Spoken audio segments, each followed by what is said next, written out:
Fakta dan misteri pasukan siluman SAT-81 Kopassus.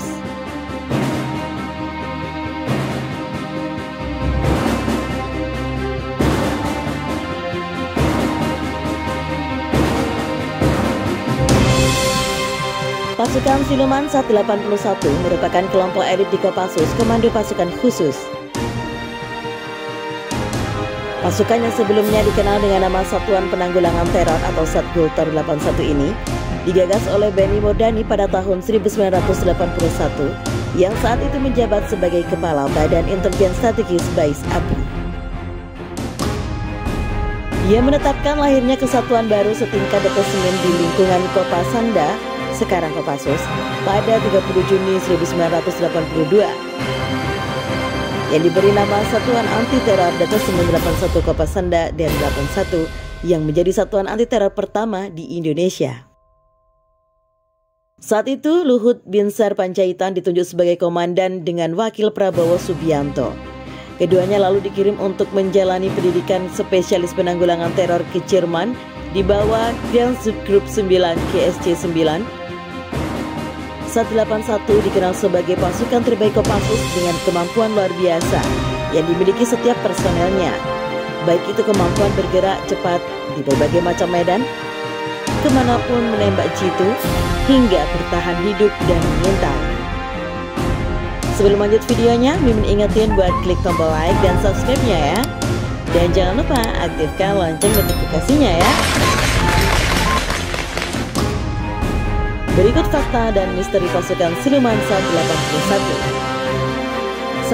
Nama awal berbeda sebelum dinamai SAT-81. Pasukan ini disebut dengan SAT-81 Gultor dengan kata kunci strategis terpilih. SAT-Gultor merupakan satuan Kopassus yang setingkat dengan grup dipilih dari berupa prajurit terbaik di TNI. Hanya objek atau kasus tertentu yang ditangani satuan ini sejalan dengan kata kuncinya. Namun beberapa tahun ini kualifikasi yang dimiliki SAT-81 lebih dari penanggulangan teror. Ini pula yang menjadi penyebab dihilangkannya kata Gultor dari kesatuan. Menunjukkan misalnya bisa menjalankan misi lebih luas. Kesatuan ini bernama awal dan 81 yang kemudian dimekarkan menjadi Grup 5 Anti Teror pada periode 1995 sampai 2001. Setelah itu terjadi perubahan organisasi dari Grup 5 Anti Teror menjadi SAT-81 Gultor hingga kini menjadi SAT-81. 2. Misi misterius seperti pasukan elit lainnya. Informasi mengenai kekuatan sesungguhnya SAT-81 tidak diketahui pasti. Data jumlah personel hingga jenis senjata yang digunakan tidak disebar untuk konsumsi publik. Berdasarkan berbagai laporan, anggota keluarga personel SAT-81 kerap ditinggal tanpa diberitahu kemana dan untuk misi apa mereka pergi. Operasi ini harus bukan hanya itu, terkadang para prajurit juga tidak tahu jenis dan lokasi misi tempur sampai berada di medan. Oleh karena itu, personel SAT-81 harus memiliki kesiapan mental dan fisik serta kesanggupan beradaptasi dengan cepat agar bisa bertahan dan menjalankan tugas. 3. Membantu penanganan kasus terorisme. Satuan ini dilaporkan ikut serta dalam pengejaran beberapa nama kasus terorisme seperti Nurdin M. Top pada 2009 dan pelaku teror bom di Sarina Tamrin pada 2016. Pasukan ini juga turun tangan dalam kerusuhan Makobrimob Kelapa II pada Mei 2018.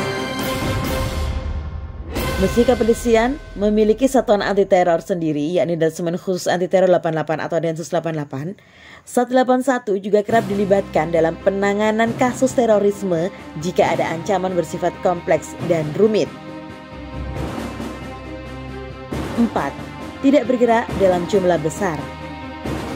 Pasukan SAT-81 tidak bergerak secara terang-terangan dengan menurunkan banyak personel dalam menjalankan misi. Biasanya pasukan bergerak dalam unit kecil, membagi dalam kelompok berkekuatan 10 orang, bahkan terkadang hanya 4 hingga 5 prajurit saja. Masing-masing anggota tersebut sudah dilatih untuk bergerak cepat untuk menyelesaikan hasil misi secepat mungkin dan tentunya tak meninggalkan jejak. Ini sejalan dengan visi dan misi kesatuan ini. tidak diketahui, tidak terdengar, dan tidak terlihat.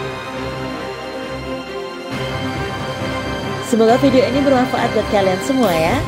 Kalau kalian suka dengan video ini, jangan lupa klik like. Dan kalau belum subscribe, Mimin ingetin buat subscribe ya.